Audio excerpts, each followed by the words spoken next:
BRS ప్రభుత్వ హయాంలో చిన్న పని కోసం దరఖాస్తు చేసుకోవాలంటే సామాన్య ప్రజానికమంతా మీ సేవా కేంద్రాల చుట్టూ ప్రదక్షిణలు చేయాల్సి వచ్చేది.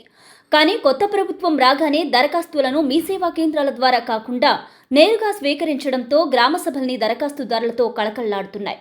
ఇన్నాళ్లు సామాన్యుల నుండి ముక్కుపిండి వసూలు చేసిన మీ సేవా కేంద్రాలు వెలవెలబోతున్నాయి.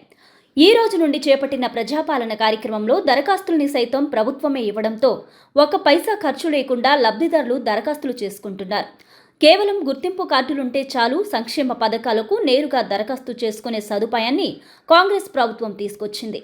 మాది ప్రజల ప్రభుత్వం అని చెబుతున్న కాంగ్రెస్ ప్రభుత్వం అదే విధంగానే పాలనను కొనసాగిస్తుండటంతో సామాన్య ప్రజానికమంతా ప్రభుత్వంపై ప్రశంసల జల్లులు కురిపిస్తున్నారు.